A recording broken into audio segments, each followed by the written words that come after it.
সুপ্রিয় চাকরি প্রত্যাশী ভাই ও বোনেরা, আশা করি ভালো আছেন। আপনাদের সামনে প্রনাউনের উপরে নতুন আরেকটি ভিডিও নিয়ে আসলাম, সেটা হলো ইনডিফাইনাইট প্রনাউন।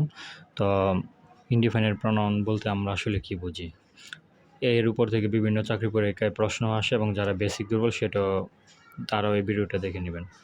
যে সকল প্রনাউন কোনো নির্দিষ্ট ব্যক্তি বা বস্তুকে বোঝায় তাকে ইনডিফিনিট প্রনাউন বলে। যেমন one, no one, none, any, anyone, anybody, someone, somebody, everyone, everybody, another, others, most, everything, something, nothing, many, all, few, little, much, more, many, etcetera. তো এগুলি দেখলাম যে আসলে ইনডিফাইনাইট প্রনাউনগুলো। তারপরে আমরা দেখি যে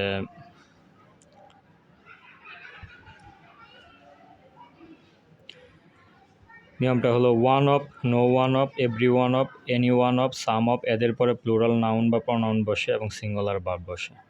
one of, no one of, every one of, any one of, some one of, এদের পরে প্লুরাল নাউন বা প্রনাউন বসে এবং সিঙ্গুলার ভার্ব বসে। একটা প্রশ্ন এখানে আসছে, 16তম বিসিএস ব্যাংক এনএসআইআরটিতে আসছে প্রাইমারি মাধ্যমিকে 2019 সালে। প্রশ্নটা আসছে সবচেয়ে বেশি আসা।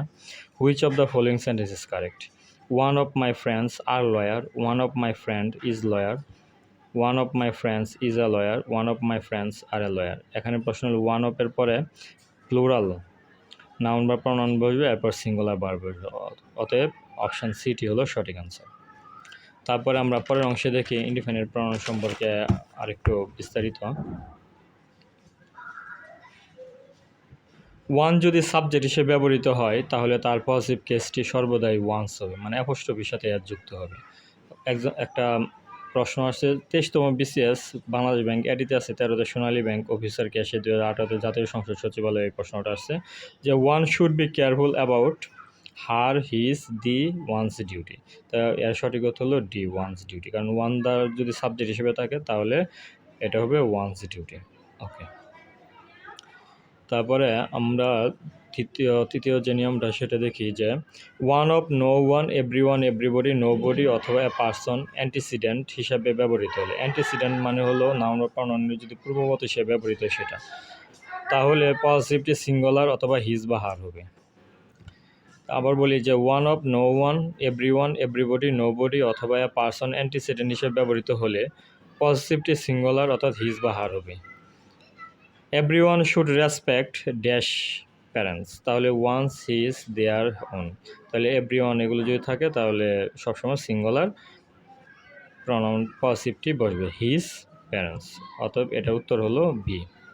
আ স্টুডেন্ট, তারপরে a student should be careful about dash duty, his, one's, all, the. এর সঠিক উত্তর হলো হিজ। আশা করি ভিডিওটি আপনাদের কাছে অনেক ভালো লেগেছে। তো আপনারা পরবর্তী ভিডিওটি পাওয়ার জন্য অবশ্যই আমার চ্যানেলটি সাবস্ক্রাইব করবেন আর বেশি বেশি করে ভিডিওগুলো দেখবেন, নোট করে পড়বেন। আপনাদের সামনের পরীক্ষাগুলো যারা এনএসআই, দুদক, প্রবাসী কল্যাণ এবং ফুডে, বিসিএস, ব্যাংকে পরীক্ষা দিবেন, এখান থেকে প্রশ্ন প্রচুর আসে। তো আপনারা যদি নিয়মিত এগুলো স্টাডি করেন তাহলে আপনাদের আশা করি পরীক্ষায় হুবহু সব কমন পাবেন এবং আপনাদের সব বেসিক ক্লিয়ার হয়ে যাবে। অসংখ্য ধন্যবাদ ভিডিওটি দেখার জন্য।